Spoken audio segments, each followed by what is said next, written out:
4 years ago this month, the U.S. Congress overhauled the Toxic Substances Control Act, or TSCA. That's the law that governs how chemicals in everyday products are regulated in the U.S. It was originally designed to protect consumers, and the goal of the more recent changes was to help boost consumer confidence in chemical safety by allowing for stricter oversight. But the process of implementing those changes has not gone exactly according to plan. When TSCA was revised 4 years ago, the U.S. Environmental Protection Agency was required to choose 10 high-priority chemicals already on the market to evaluate for safety. As we near the deadline set for those risk assessments to be completed, it's clear that the agency is not going to hit its goals. Not only that, but some now question whether the revisions to TSCA have had their intended effect at all. In this bonus episode of Stereochemistry, we'll hear from C&EN senior reporter Britt Erickson on the impact of those changes to TSCA. We'll check in on what progress has been made and discuss where we go from here. I'm your host, Kerri Jansen. Thanks for joining us for this bonus episode, Britt. Glad to be here, Kerri. TSCA is really complicated, so we'll try to get through it together. Let's start with the basics. What was TSCA intended to do, and what does it cover? Well, TSCA is a 1976 law that gives the Environmental Protection Agency authority to regulate the commercial distribution and use of chemicals in the U.S. It applies to both new chemicals and chemicals that are already on the market. Now, it's the EPA's job to ensure that chemicals do not pose a, quote, unreasonable risk to human health and the environment. TSCA covers all chemicals except for a few categories like drugs, cosmetics, food additives, and pesticides. And that leaves us with about 40,000 existing chemicals under TSCA's purview. So things like methylene chloride in paint strippers, flame retardants in upholstered furniture and kids' car seats, dry cleaning solvents, things like that. So TSCA was established in 1976. Why did Congress decide to change it 40 years later in 2016? Well, Congress recognized that there are tens of thousands of chemicals on the market today that have not been thoroughly evaluated for toxicity. So most people assume that chemicals have been thoroughly vetted before they enter the market, but that is not the case. And that has never been the case in the U.S. Outside of the U.S., for example, in the European Union, manufacturers and importers are required to enter safety information into a central database. That regulation went into effect in 2007, and it's been mimicked by several countries since then. But as EU regulators are finding out, those data are incomplete. And that's what we've been seeing here in the U.S. as well. So often we don't find out that a chemical is unsafe until after people start getting sick. And that's the case with asbestos, which was used in construction materials for decades before we realized that it was a carcinogen. So Congress wanted the EPA to have more authority to vet new chemicals before they hit the market and require industry to submit toxicity data when such information is lacking. Now, the lack of toxicity data is just one of the problems with the old TSCA. Even when the EPA had lots of toxicity data, it was incredibly difficult for it to ban a chemical. It had to weigh the benefits of banning a chemical against the costs of replacing it with something else. And before it could impose a new restriction, it had to prove that other less restrictive methods wouldn't sufficiently reduce the risk. The new law removes those requirements. Can you give me an example of how the new TSCA and the old TSCA differ when evaluating a chemical? Let's take a look at how difficult it was for the EPA to justify banning asbestos under the old TSCA. And EPA did ban most uses of asbestos in 1989 under TSCA because it's a known human carcinogen. It causes lung cancer and mesothelioma, which is cancer of the lining of organs. But even though the agency had nearly 100,000 pages of documents showing asbestos causes cancer, it was unable to show that the benefits of banning asbestos outweighed the costs. So asbestos product manufacturers sued the agency, and in 1991, Federal Appeals Court overturned the ban. Asbestos is often called the poster child for TSCA reform because it illuminated some gaping holes in the law. The failure to protect us from asbestos became a symbol of TSCA's failure to protect us from other toxic chemicals. That was Liz Hitchcock, director of Safer Chemicals, Healthy Families, a coalition of health and environmental advocacy groups, speaking during a press briefing on May 28th. Hitchcock and many other environmental advocates believe that the EPA is not using its new authority under TSCA to thoroughly evaluate the risks of chemicals. The story of old TSCA was that EPA could not protect our families from asbestos. The story of new TSCA under the Trump administration, I fear, is that EPA will not protect us from this deadly chemical. In revising TSCA, Congress wanted to address two main areas: to allow for more rigorous vetting of chemicals before they are allowed into the market, and also to change the way risk analysis is done for chemicals that are already on the market. Asbestos is one of the chemicals that the EPA is in the process of evaluating. So asbestos still hasn't been banned in the US? That's right. Use of asbestos in the US has declined by about 99% since the 1970s, when there was extensive litigation around its adverse health effects.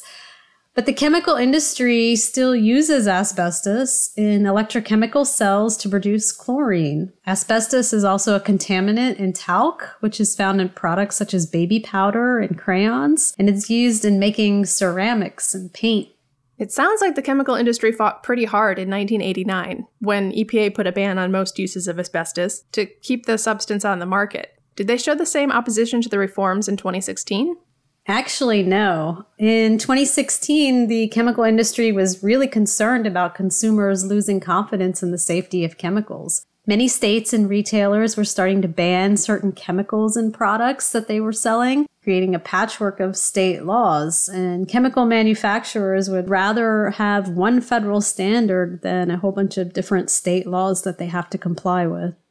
So how did the revisions to TSCA change the way the EPA evaluates the risks of chemicals? Let's start with the new chemicals that haven't entered the market. The updated TSCA gave the EPA new authority to ask chemical manufacturers to conduct toxicity tests and share that data. They didn't have that authority previously. Now remember, this was in June of 2016 under the Obama administration. So at first, the EPA was asking manufacturers for additional data. But what happened is it slowed down the new chemical approvals. When TSCA was revised, the EPA had about 300 new chemicals under review. By early 2017, that backlog was close to 600 chemicals. So chemical manufacturers were upset, and when the Trump administration came into power, the EPA stopped asking manufacturers for data, essentially rubber stamping new chemicals and allowing them onto the market with very little toxicity data. By August of 2017, the EPA announced that the backlog was gone. So they cut out some of the more time-consuming parts of the review process to reduce delays in approving new chemicals. That benefits the chemical industry, but how has that approach been received outside industry?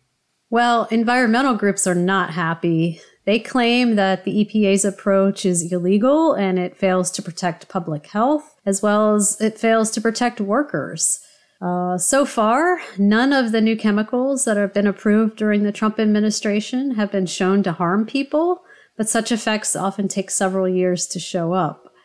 So another big issue is that the EPA scaled back the uses of a chemical that it evaluates. Instead of evaluating all possible uses, as required under TSCA, the agency only evaluates uses that were originally intended by manufacturers. So think about a chemical used to coat wood floors. The EPA would evaluate that use only, and if a manufacturer wants to use that chemical for a different kind of coating, they would have to notify the EPA, which may or may not evaluate the new use. So the narrower the set of uses, the less likely the EPA is going to find any risks.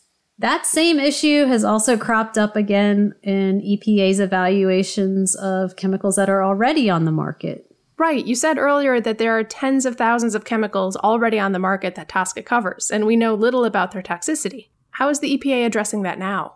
So under the old TSCA, EPA did have a plan to assess 90 high-priority chemicals. The revised TSCA directed the EPA to start with 10 chemicals from that list. So that's what they did. They chose 10 chemicals, and they're in the process of evaluating those 10 chemicals. The list includes asbestos, the dry cleaning solvents, tetrachloroethylene or PERC, and trichloroethylene, TCE, and the pigment violet 29, which is used in paints and to dye fabric. Now, those 10 chemicals were chosen because of their potential for both high toxicity and high exposure.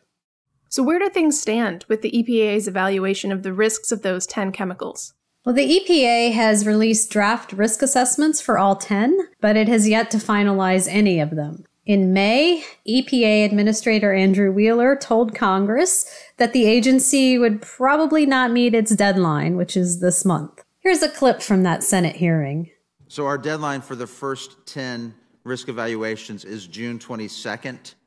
I don't know if this will make you feel better or not, but we probably will not meet that deadline as of this point. We are spending more time on the first 10. We want to make sure that we get them right.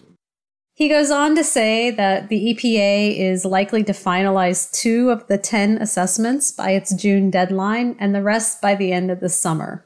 Why is it taking so long? That's not entirely clear. Under the revisions to TSCA, the EPA has 3 years to evaluate risks of a chemical that is already on the market once the EPA deems it a high priority. That process involves getting public comments, and the EPA is required to get input from an advisory committee. EPA officials have said that certain parts of that process have taken longer than expected. Now, whether those are legitimate complications, such as the unavailability of advisors during the COVID-19 pandemic, or simply delaying tactics, is something environmental groups have questioned. What's been the reaction to the draft assessments for these first 10 chemicals? There has been mounting criticism from environmental groups and EPA's Advisory Committee of External Experts, which is a group of professionals in risk assessment and toxicology. So one of the big concerns, like we talked about with the new chemicals, is that the EPA excluded certain uses from its evaluation, which minimized the risks that it found. For example, the EPA did not consider the risks of the solvent 1,4-dioxane in plastics and other consumer products, or that it contaminates many drinking water sources. Environmental groups are expected to challenge the EPA's assessment if its final assessment does not include such uses. In contrast, the chemical industry has been quite happy with the way EPA is handling its assessments, but they do have a few concerns too. For example, the EPA's draft evaluation of the current uses of asbestos found unreasonable risks for almost all applications, including the use of asbestos to produce chlorine. So is the EPA closer to banning asbestos now? So we're still a few years away from any potential ban. If the EPA does conclude in its final assessment that there are unreasonable risks to using asbestos, then it will have 2 years to manage those risks. That could mean either ban on asbestos or restricting certain uses of asbestos.